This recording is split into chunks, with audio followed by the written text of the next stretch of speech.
Hi, I'm Spencer. And I'm Blake. Welcome to Weekly Jump, presented as part of the Geekly Grind Podcast Network. This is our weekly episode reviewing first impressions of newer anime and manga titles. Let's jump in.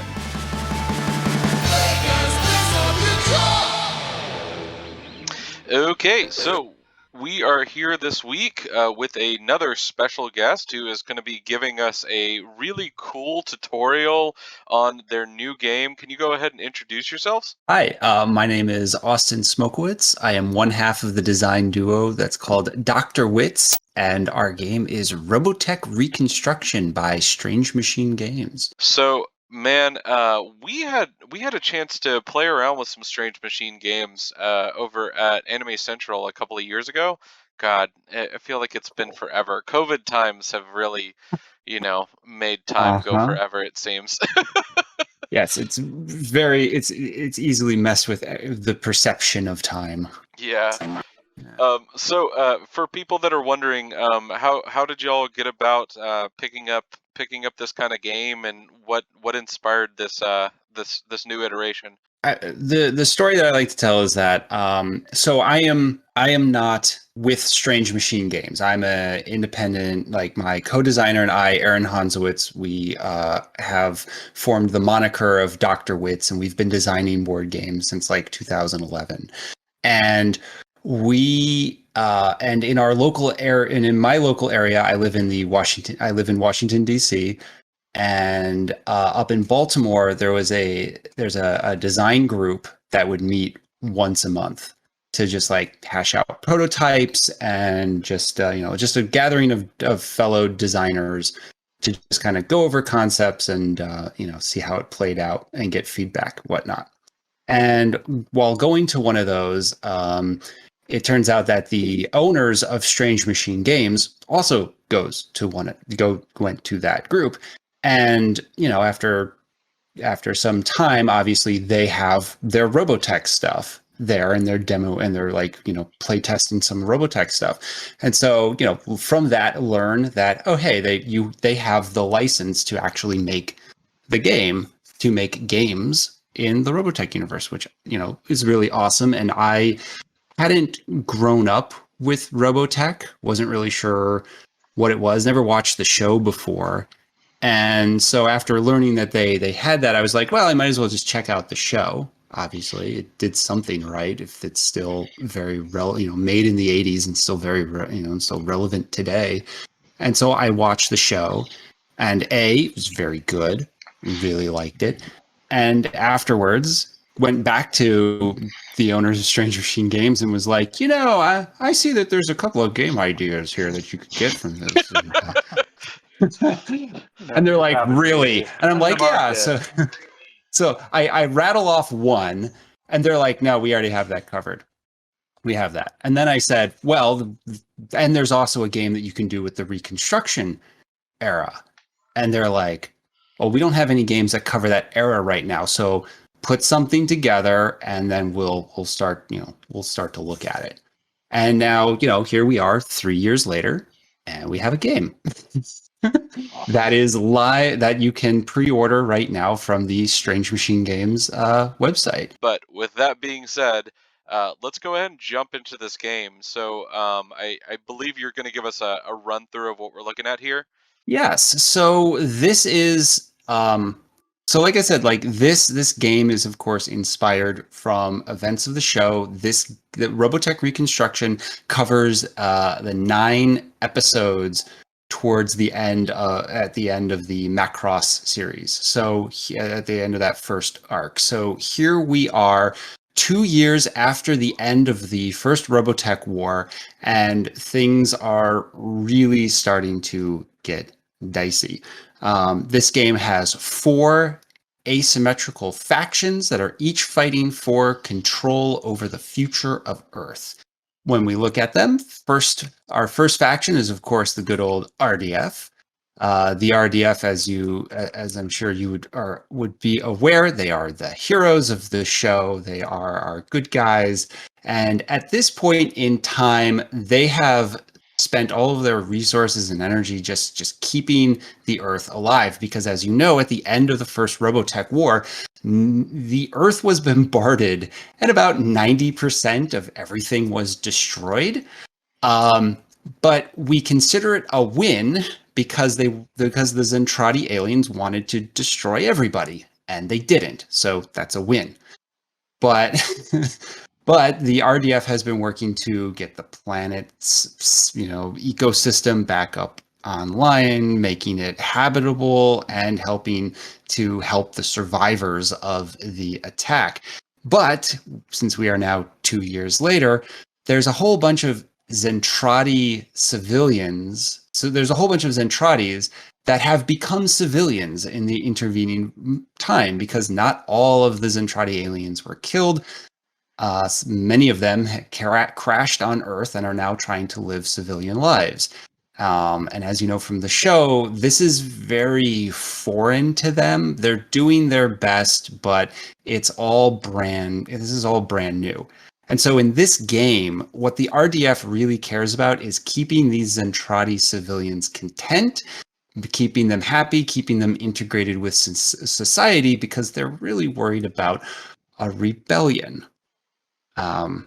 Which brings us to our second faction, the Zentradi Rebellion. This is led by Commander Chiron, and he spends his time at his hideout off of the main board during the course of these 9 episodes. Their hideout shifts as to where they are. They're like in Antarctica, and then they go to the jungles of South America. They move around a lot, but they have a hideout that they're able to command from. And Chiron has been getting whisperings from his spies that the Zentradi civilians are ready to rise up and to revolt, and they're becoming discontent. So in this game, what Chiron is trying to do is to literally take the civilians and turn them into his soldiers in order to rise up and re-enslave the Micronians. So what the REF is trying to do, their main goal is to keep humanity united underneath the RDF. And they do that they achieve that by controlling 7 out of these 10 territories on the board in the name of the RDF. Because, if humanity can stay united, they have a good chance against everything else that's out there. Which brings us to our fourth faction, the AUL, the Anti-Unification League.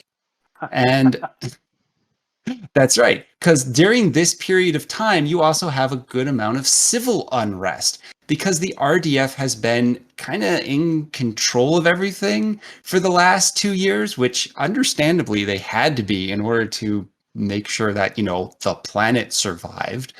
But now we're to a point where there is a growing discontent amongst the civilian populations, and they're looking to become independent.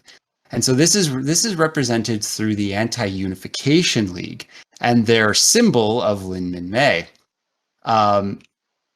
And what they are trying to do is they're trying to control at least 5 city territories, 5 civilian population territories, so that that their independence movement has gotten big enough that you don't just have an isolated population center here or there that will eventually have to come back around to the RDF.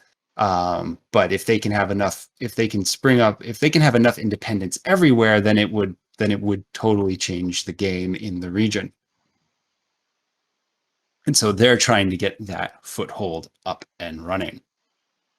That's the overview of the 4 factions. Again, they're very asymmetrical.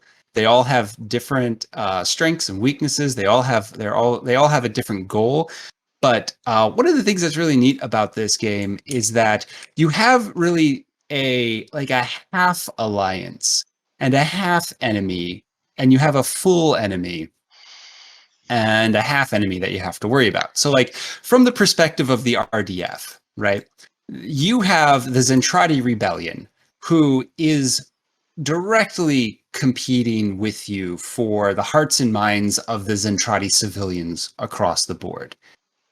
And at the same time, you have the RDF, which is like a half ally in the sense that you can use, if they get when they get their battle pods on the board, you can like use those battle pods to help, sway the civilians. And also the RDF's units help solidify control for you.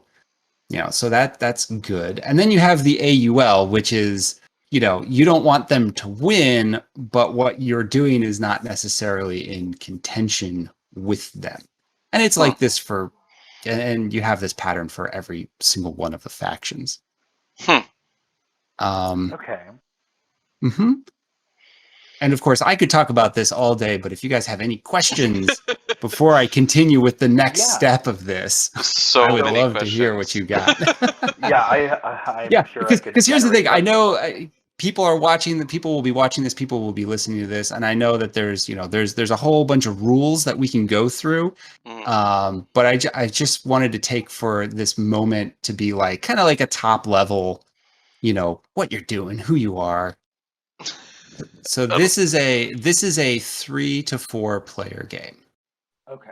I will say that behind the scenes, Aaron and we've been like tinkering with some bots for the other factions, but like we need to see interest to really bring that out, to really allow for solo play.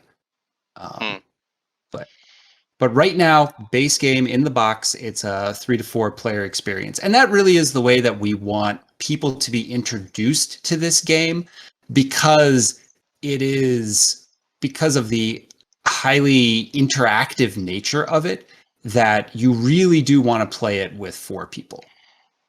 Like because of the amount of back and forth in the game, and like the coordination opportunities that happen in the game, it makes for a better experience to have all four people sitting at the table advocating and moving towards their goals.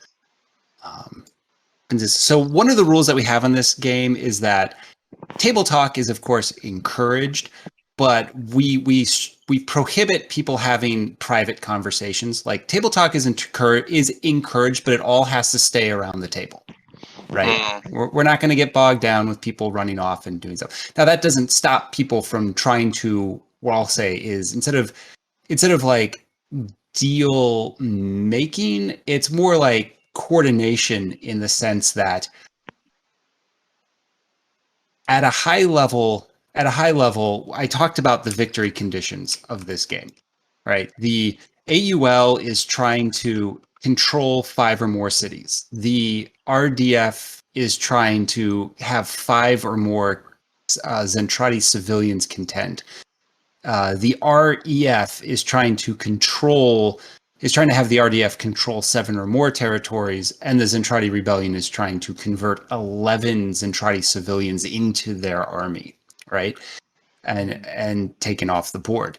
Now, the thing about this is that there is a victory check at the end of each round. And for every faction except for the Zentradi Rebellion, their points, their victory progress, or VP, if you will, is fluid.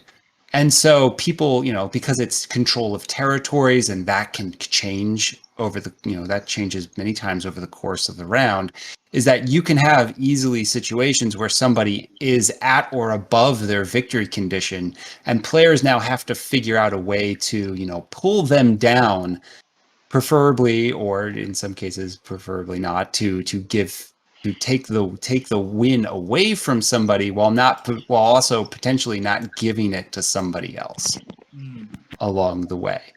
So like the turn is the while there are a lot of rules, and what's hard about teaching this game is that because each faction is asymmetrical, you kind of teach the game 4 times the first time you do it. What's nice is that each player's turn is really simplistic, right? It's pretty simple. So we have an event deck, and at the beginning of the game, every player every player starts with 4 cards in their hand.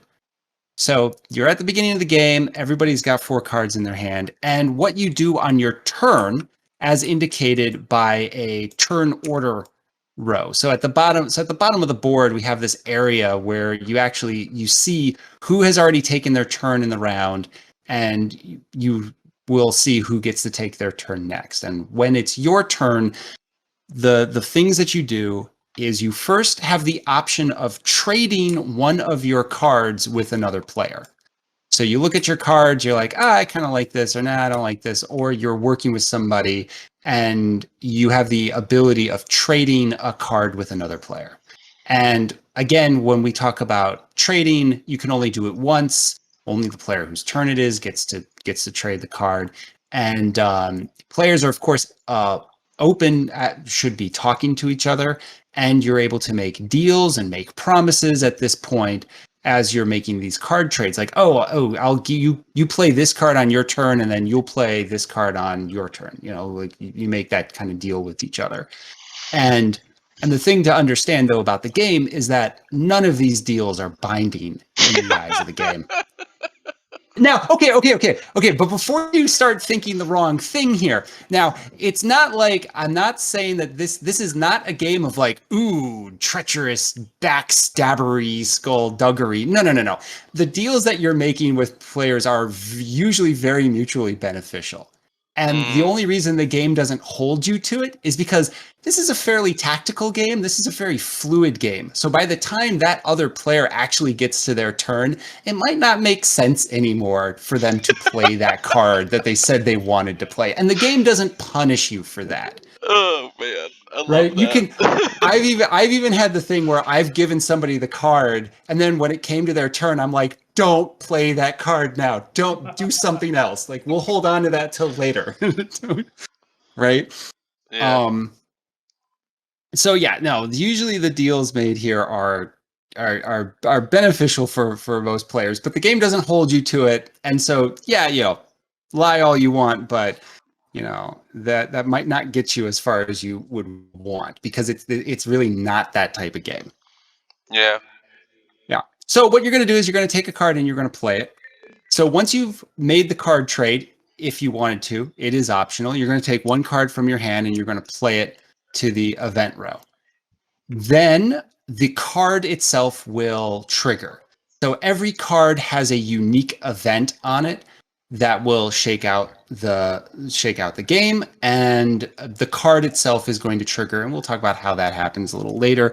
But after the card triggers, you then get to take command, where you look at your player board, and the player board has 2 types of actions. They have normal actions and special actions. And depending on what card you just played, you're either going to take 1 normal action, or you're going to take 2 actions with your special actions unlocked. But that's it. So you trade a card, you play a card, the card effects happen.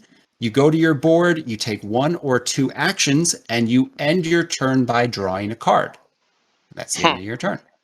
So that play is pretty simple and easy to pick up. So once all 4 players have taken their turn, we then come over here to the resolution bar, where we have an end of round phase, where there's a lot of things that happen at the end of round, but essentially every player gets to take an additional action. But of course, the first thing we do is we check for victory, which is skipped in the first round. Nobody's able to win in the first round, but this game only goes 4 rounds. So there's a lot that happens, but it is pretty fast. So you got 4 rounds. Everybody takes a turn in a round. And how long are the games usually running? Yeah, so the game takes about 2 hours to play. If everybody at the table knows what they're doing, it can. I feel if everybody at the table knows what they're doing, that time can get chopped down to maybe closer to 100 minutes. My goal with this game has always been like, it's a 90-minute game. It's a 90-minute game. It's not actually. It takes a little bit more than that, but games usually run about 2 hours to play. Okay. Mm-hmm. So while the first 2 decks are randomized but separated, this third, the special cards do ramp up in abilities, but it's really just in the card deck. The game, it's like the players are doing it to each other, if that makes sense. Because of the way that the players are playing the game, they're also constantly altering the board state. Yeah. So, for instance, let's talk about the Zentradi civilians. The Zentradi civilians have each territory that contains Zentradi civilians has a little track where you keep track of how content or not they are. And on the one hand, if you get a Zentradi civilian all the way over to the left-hand side, it's a 4-step track. If you get them all the way over to the left-hand side, they are considered content, and that is worth a victory point for the RDF. However, if you take them to the right and then get them on, and the most right-hand spot of each of these civilian tracks is the Zentradi symbol. And if you ever get a Zentradi civilian onto the Zentradi symbol, they instead come off the board, and Chiron gets a soldier placed into their hideout, and they get the victory point for getting the civilian off the board. But the important thing is, once they leave the board, they don't come back. So Chiron is going to be going around the map emptying territories of their civilians and recruiting them to their cause. And once that happens, now the RDF has no reason to be there anymore because they're trying to get civilians onto the left-hand side of the track. So as the game goes on, like the way that the RDF is going to look at the map is going to change as the game progresses. Similarly, for the AUL, one of their special actions is called build, and that allows them to actually take cities. They're able to take cities and build more cities onto the board.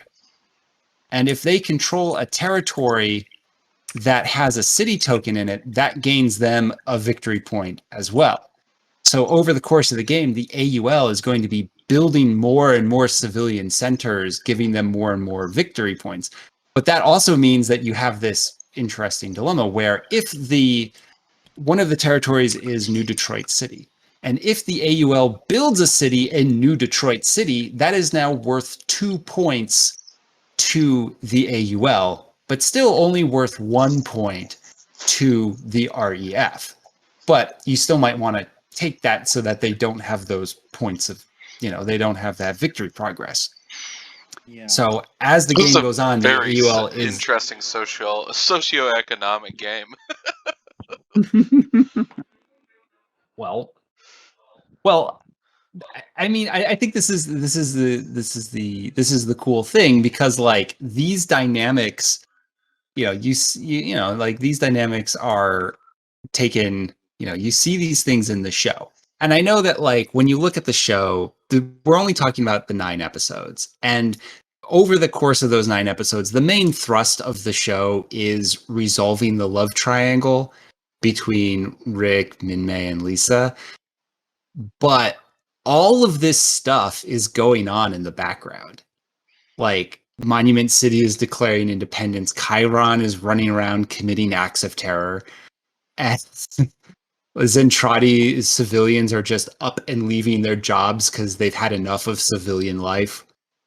And it's like, you look at that and you're like, yeah, there's a game here. And I mean, we could look at the story that you're trying to get us to see, writers of the show. I'm more interested in the politics. Yeah, I'm more interested in the politics. But the funny thing is that the politics are there. Like, the politics are there.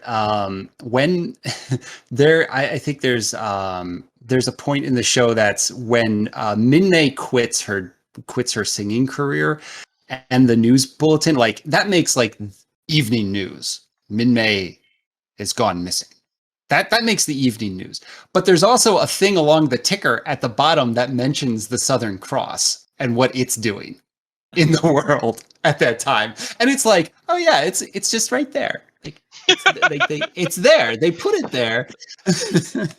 Yeah, like there's like one of the creators of the show out there who's gonna like see this game and be like, yes, all of the world building that I was going for, they saw it. Yeah. This will be somebody's dream come true, just to feel like they have been appreciated in their time as an artist. Yeah. So you're talking about moving around the board and controlling territory.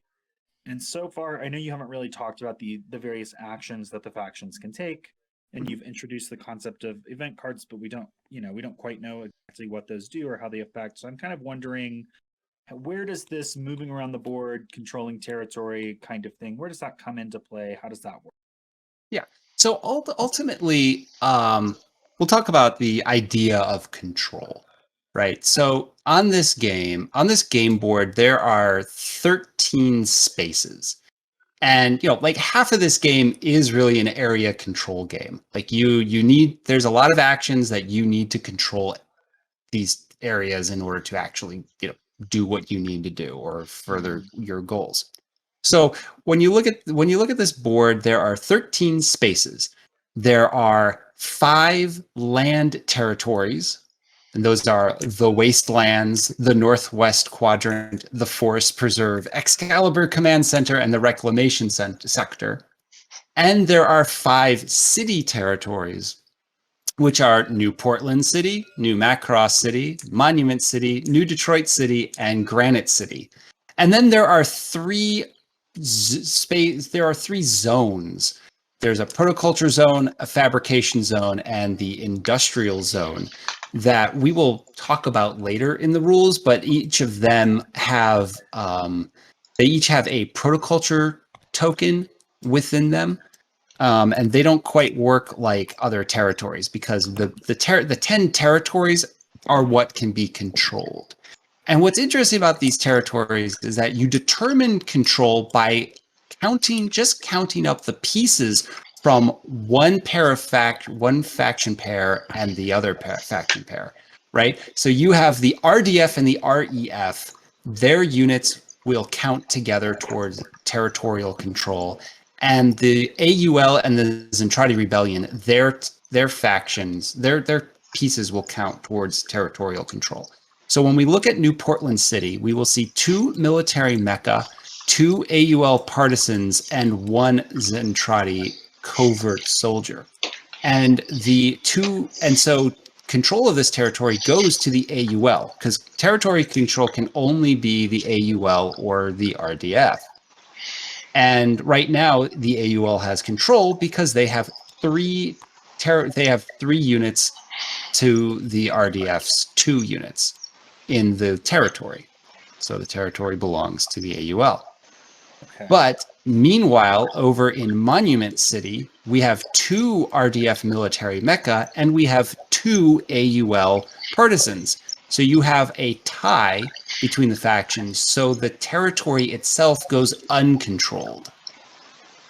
And what's interesting about control is that over the course of a player's turn, control can change multiple times as you're moving units in and out of the territory and doing your actions. Okay. And then I already talked about the contentment tracks and how each contentment track has a number of Zentradi civilians in it. The cities have more civilians than the land territories. And then up here in Monument City and New Macross, like New Macross has 4, Monument City has 3, because this is kind of, your bigger population centers. So you have more civilians hanging out up there than you do towards the southern side of the board. And as far as it goes, I should just also note that again, because This is a representational map of North America that goes from Detroit all the way out to Portland, all the way down to Granite City, which is, I keep thinking it's around Denver-ish, all the way up past New Macross City into the Northwest Quadrant, which is, well into Canada. Like this is covering a huge swath of land as you're flying around here. Okay. But there's that. I already talked about how to take a turn. So you have your cards in your hand. You optionally trade a card. You play a card. You then resolve the card. Let's talk for a minute about. Well, did you have any questions? No, I'd like to hear that next thing that you were about to start on. Okay. So when we resolve a card, so you play a card from your hand to the timeline underneath your faction token. And the card, there's a couple parts to a card. The card has every card belongs to a faction, which is located in its upper left-hand corner. There is what we call the resolution. Yeah. But yeah, we have a resolution line here on the right. So there's a series of symbols on the right-hand side of the card. And these are important in the sense that you look at the event timeline and this will tell you who is going to go next in the round. So the RDF played We Are the Same, and the first symbol is for the AUL. So you take the AUL and you put it next up in the lineup. So now the AUL knows that they are going to go next in the round. Then each card has a white box action and a black box action. The white box action is the event of the event card, and the faction whose that card is will play out that event to the best of their ability. Sometimes it doesn't, sometimes it might not trigger because the conditions aren't on the board, aren't there, but most of the cards that white box will trigger, and the player whose faction card it is gets to decide how that happens. So here in We Are the Same, it is an REF card, and it says replace any 2 AUL partisans with 2 battle pods from out of play. So now the REF gets to say, okay, well, which two AUL units am I going to replace, right? So they get to make that choice. And then there is a black box at the bottom, which always has execute 1, and then there's an action, which means that, again, that faction, the faction of the card, gets to then optionally take that action off of their board and do the thing. In this case, it's 1 move action, so the REF can now take a move action. Okay, so if I play this card, first I look to see which faction that hasn't played a card yet is the closest to the top of that line on the right hand side. Mm-hmm. And they get to go next.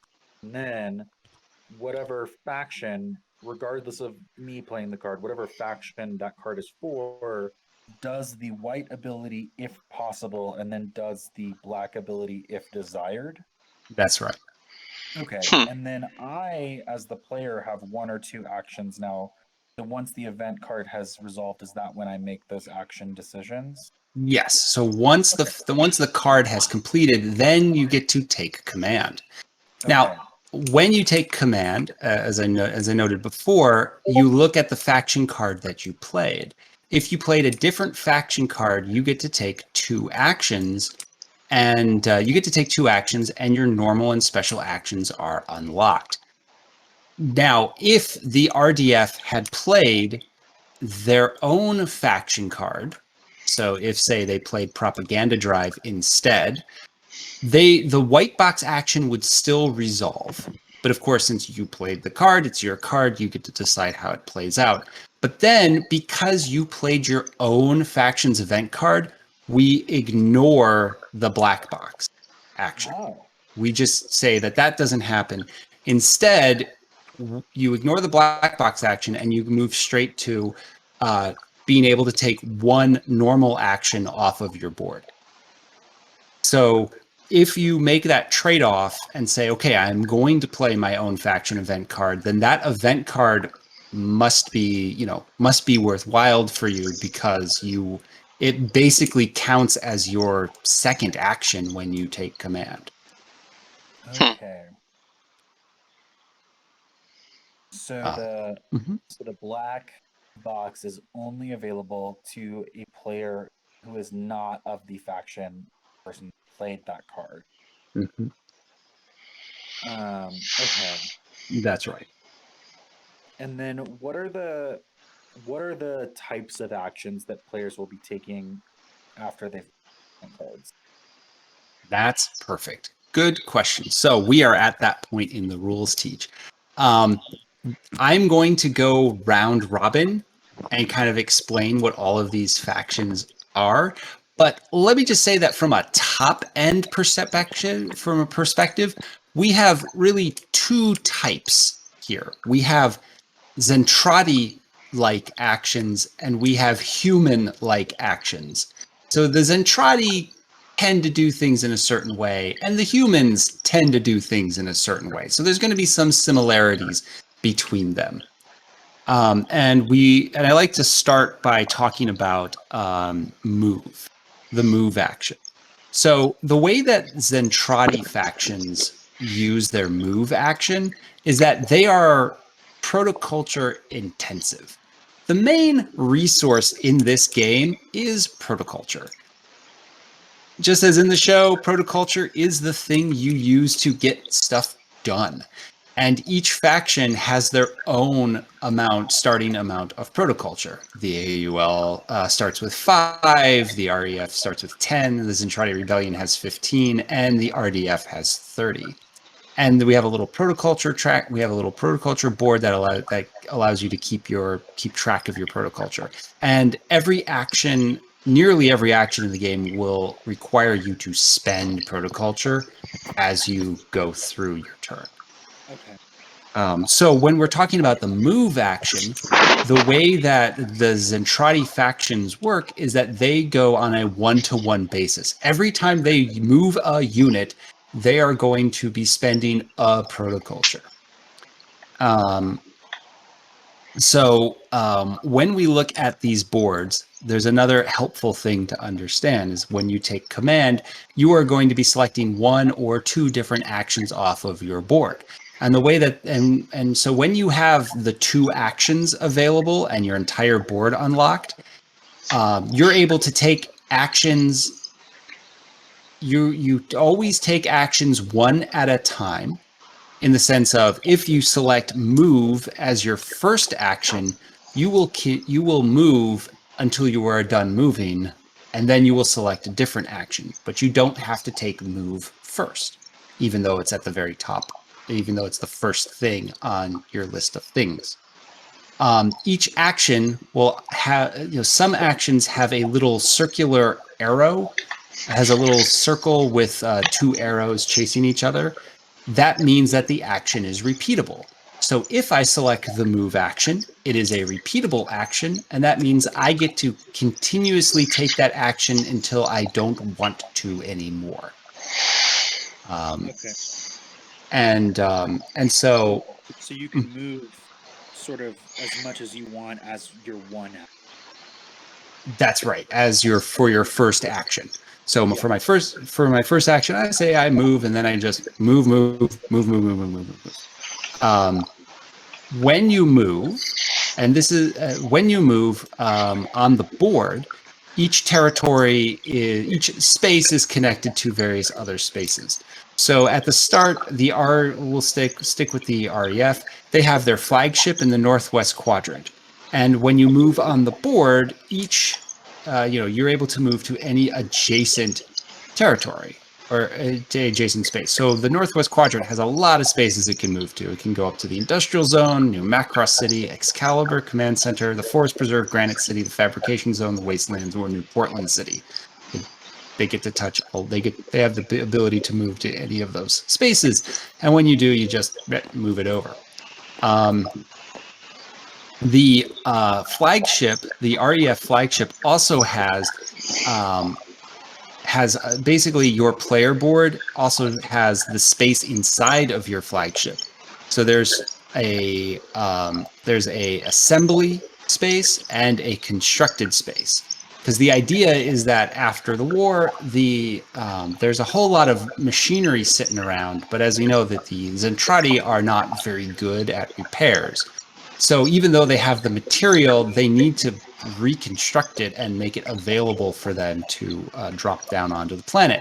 Because for their move action, not only do they move from territory to territory on the board, but they're able to take battle pods from their flagship and drop them onto the same territory as the flagship.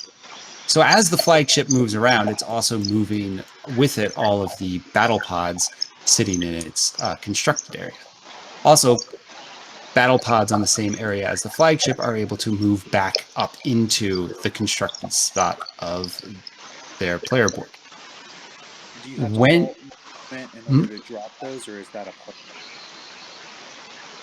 that is considered just one part of your move action. Okay. So you're like, I move, and then you go, okay, well, I spend one to drop it from constructed onto the board. And then from once it's on the board, you can move it again. Like when you take the move action, units do not exhaust, or they don't exhaust or run out of steam. It's really just it's up to you how far you move them, with the understanding that every time you move one of these units, it's going to cost you a protoculture to do so. Okay. So your one move action is only spending one of your actions to allow you to move kind of any number of your units any number of times that you want, but the actual unit movement also costs you protoculture, not sort of the restricting factor on that in the decision. Is that right? That's right. Okay. So when we move on to the Zentradi Rebellion, the same idea on the board is that they move unit by unit, but the Zentradi Rebellion has this little advantage in the sense that they have a hideout. They have a space that's on their player board that is off the main board that is connected to every space on the board. So the Zentradi Rebellion from their hideout are able to move to any space on the board, and also move back from any space to their hideout. So if we look at this board, there are 2 units down in the wastelands. If you wanted to move those units over to Monument City on the complete other side of the map, that would normally cost you 3 protoculture to move them territory by territory across the board. However, you can select to move one back to the hideout and then spend another one to move them up to Monument City, essentially using the hideout as a shortcut to get yourself across the map. Okay, so the Zentradi have a sort of cheap, fast movement. Right. Do not have access.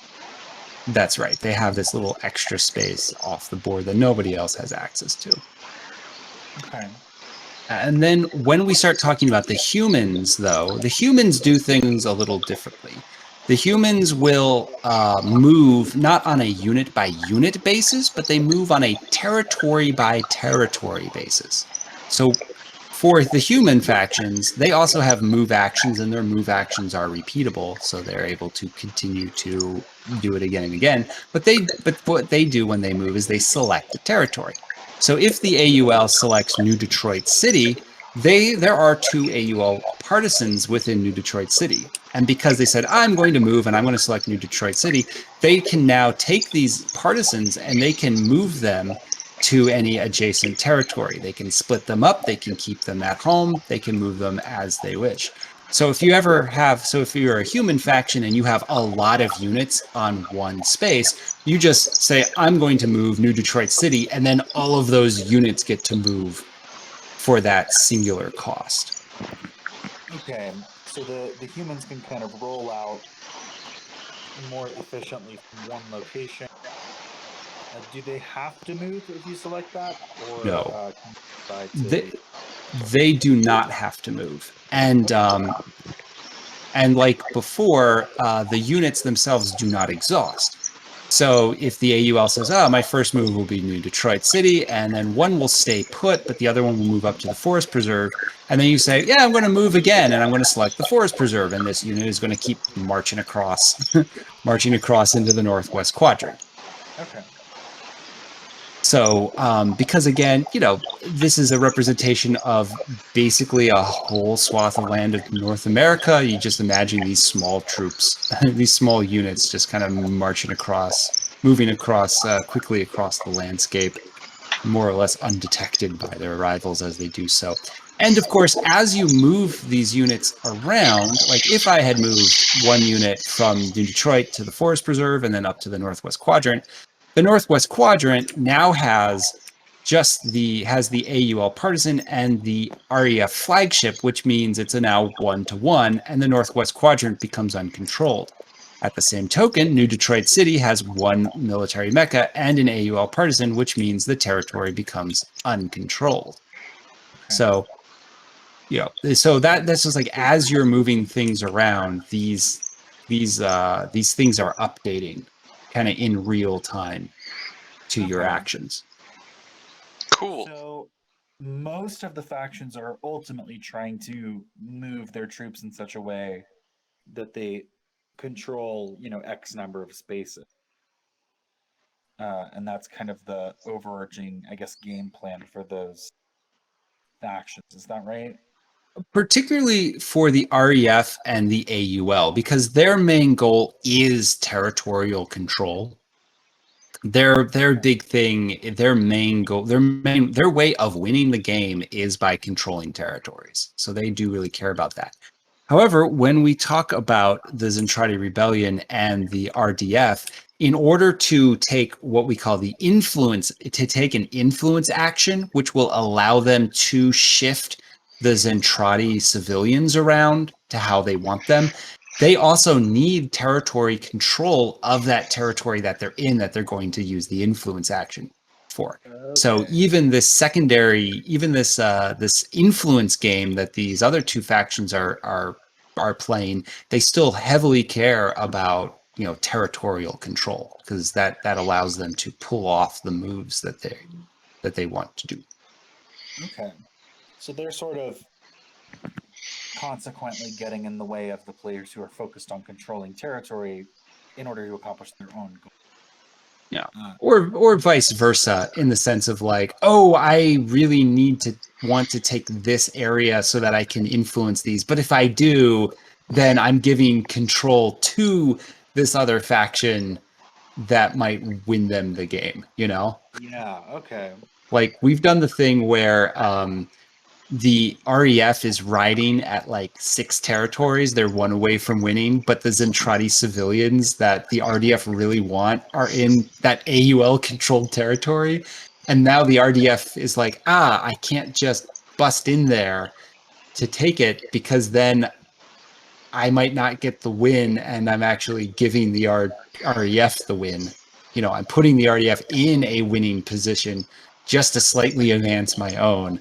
So you have to like rethink your plans as to like, oh, maybe if I pull out of a territory and give it to the AUL, then I can move them into another territory to complete my influence action without giving the REF the win. Okay, so am I understanding that the players who are vying for influence are going to be controlling territory in order to unlock the ability to influence, whereas the players that are playing for territory are just, like, they're not really paying any attention to the influence track outside of monitoring what their opponents are doing. Is that right?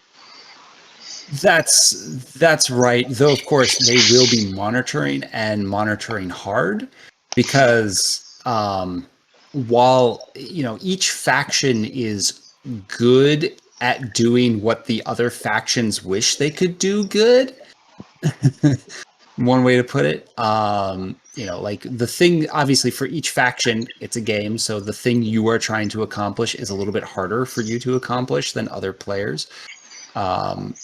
The factions that care about territorial control, it is easier for them to influence, but they don't want to unless they have to. and okay. So it's they can one of change minds to yes, affect other players' victory yes, strategically. Oh, strategically, okay. and sometimes it's a wise move to like take the influence action and just kind of move things around, even though you don't necessarily care about it, because you might be worried that the Zentradi Rebellion is getting a little bit too close to their victory condition, and you want to move some things out of harm's way. Okay. Cool. So your movement costs you the movement, your action, as well as the points. Is that kind of similar to how it works with influence? Yes. So it's this. So it's so like we said, on your turn, you get to take one or two actions, but then within those actions, you can potentially do that thing multiple times, and every time you take it, most of the actions will cost you protoculture to do so. Okay. So you are looking at both, your action economy, your protoculture economy, and your unit economy as you're going through what you're doing and how you're doing it. And they're all different constraints on you. So at the end of round four, so first of all, I should note that the game is designed so that the game can end early. So Right. the game does not, so nobody is allowed to, we skip over the victory check in the first round, but then after that, it is possible for players to end the game before the fourth round. And in fact, the game is designed so that each faction has the potential of winning in round 3. So Okay. like round 3 is very tense. So there's that. And again, as we keep saying, that the Zentradi Rebellion also has the ability to win at any time they get to their 11. So they could win in the resolution phase of round 3, right? So there's that. But that is a very good question. Like, what happens when you get to the 4th round, and if players are able to lock other players out of a decisive victory, and you get to the end and you do the victory check and nobody has actually won the game? It's a good question. So this is where we have what we call minor victories. So everything we would talk about, that's a major victory, you win. But there's also the concept of a minor victory. And what we do for a minor victory is that you have 2 winners of the game. You either have an AUL or the RDF, and then one of those 2 factions will win, or you have the REF and the Zentradi Rebellion, and one of those 2 factions will win. And the way you look at it is you just look at, well, how far along have they gotten to their victory progress? So in this case, the AUL has 3 and the RDF has 4, so the RDF will win. If there was a tie, the tie will go to the AUL. Meanwhile, for the REF and the Zentradi Rebellion has a separate track up here on the card specifically for looking at minor victories. So they will compare the minor victory number with the total territory count of the REF to decide who wins. And if there is a tie, so like in this 6, where that's 6 and 6, the REF will win. Now, what this does, gameplay-wise, player-wise, what this means is that this entire time during this game, the Zentradi Rebellion and the RDF have been battling against each other for the Zentradi civilians. But then suddenly in the minor victory, they are now comparing themselves to the AUL. And what this does is that it creates this end game where, like, if you don't think you're going to win, your victory, your condition of victory now kind of hinges on something else. That is now suddenly territory control. Oh, wait a minute. I want to knock down territorial control of the AUL if you're the RDF to stay ahead of them, or I just need to make sure I have enough. So it can shift into screwing other people so that they don't win mode. Right, and you shift to screw other people. But then here's the thing: if you're going to take if you're the RDF, you're like, well, wait a minute, I have to like take territory away from the AUL. But if I take territory away from the AUL, that means I might be giving it to the REF, allowing them to win a major victory. Oh man. Okay. So even though it's a shift in perspective, you don't want to do it too soon, because if you start playing for a minor victory early, you might actually just be giving the game away, a major victory to another faction along the way. Okay. Yeah. So you get 4 rounds to win a major victory in which you are the only victor. That's right. And if you don't think you're going to get that, it may be more strategic to look to a minor victory in which 2 of the 4 bested the other. And if you remember, we go back to the beginning of the discussion of like, you are able to make plans with other players at the table, but none of those are binding. So it would be I would say it's very possible, but very foolish to try to make a minor victory pact with another player at the table at the very beginning of the game. Yeah. It's not going to work. Just trust me. Yeah. Well, they won't allow that to happen. I think Blake and I are both exceedingly interested in this game for sure. Before we switch over to the interview stuff, if people are interested in this game, where can they find it? Yes, so you need to go to strangemachinegames.com. Right now we have the Robotech Reconstruction is up for pre-sales. You can pre-order it now. It is $35 before shipping. Pretty good price for a game with this many components. It looks like pretty high quality. So, we just saw a quick tutorial of the game. There is so much more to learn, and I am definitely super interested in the game after that. Yeah, I really want to play it. Yeah, if you're in the podcast and you didn't go and watch the video, you should do that, because now you're going to want to play it afterwards. Let's learn more about one of the creators. So, what was your first game influence that got you like into game making? I just want to say, for those people who do want to play it, and if you have Tabletop Simulator, the mod is up on the Steam Workshop. So just search for just search for Robotech. It's like the only thing there. So you'll get it right away, and you can take a look at it, look at the rules, mess around with it. Cool. Take a look. That's very cool. And then your actual question, what was your first game that influenced you to move into game design? First game that, I mean, I grew up with Monopoly, and I grew up with games like Bumper Car and Kerplunk, and never really had the Game of Life, but had the a whole bunch of family games, Stratego and Risk, Axis and Allies.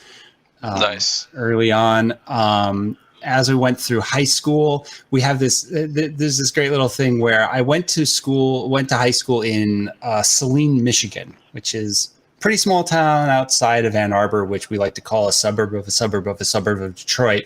But in high school, there was a group of about 8 or 9 of us who would get together to play games of diplomacy.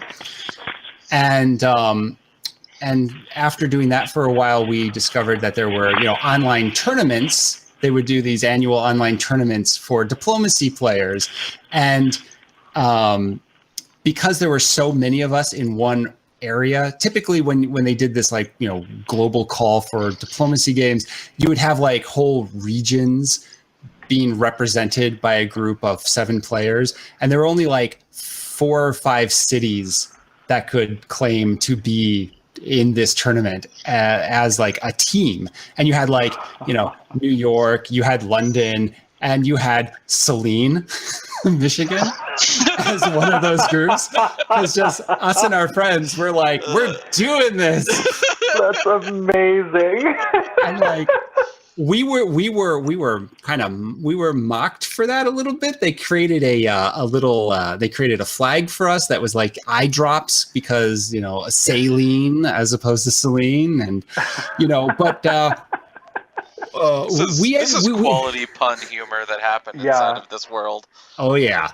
And well, we ended up coming in 8th. So we did pretty well as a group. So show you. That's so good. So then you're hooked. Yeah, I was hooked. And like, I've been, you know, on a personal level, like, you know, I remember back in like 5th grade, we created a roll and move game where every kid would just like continue drawing the path. So you had this thing that was like sheets of paper long that you would never actually play, but everyone just would draw out their own little world as to what you were moving across. And you know, ended up playing a little bit of Pogs, a little bit of Magic the Gathering. So there's just like a whole slew of... Man, I just listened to an episode of Stuff You Should Know that is about Pogs. And I was just like, number one, I didn't know that POG stands for Passion Fruit Orange Guava. That is what it stands for because it was from a milk company that was just like, we're not making any money selling milk, but we can sell this juice, and everybody wants this juice. And then all these kids were just like, you know that there's a game we could play with the caps of these like juice caps, and it turned into like that was like what happened, and it spawned this game. And there was like a guy from California who like came in and he saw all these people, like kids playing it, and he was just like, oh my god, I need to like take this and like capitalize on these children playing this game. But anyways, stepping away from other people's podcasts back to our own. So How dare. And then so then that's just like messing around for fun stuff. There's game design that way, but then it kind of got semi-serious with my co-designer Aaron and I.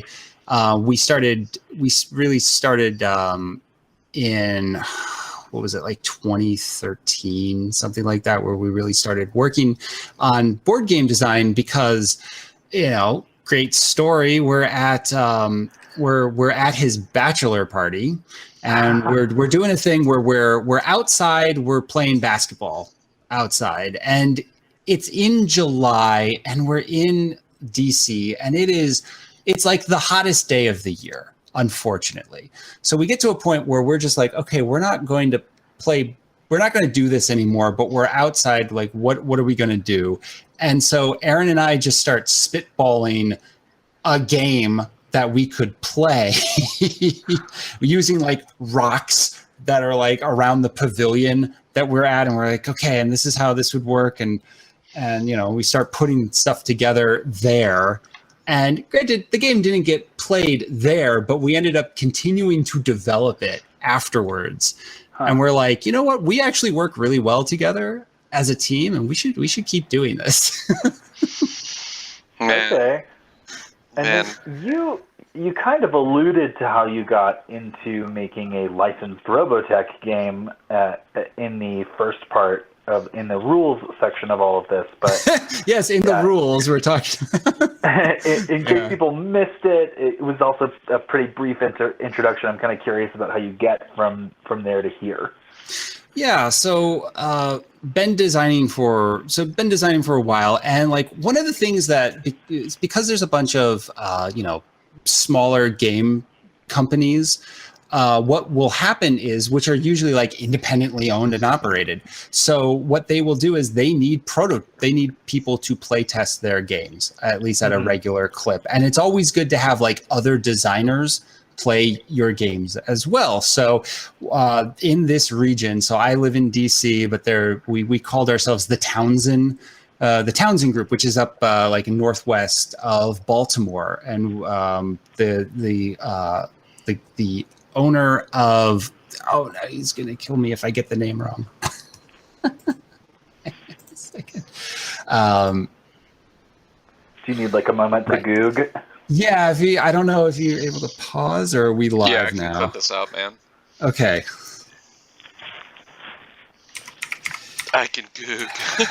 I can Google. Hang on a second. Just need to goog real quick, Blake. Sometimes you just gotta goog, you know? Just gotta get your goog on.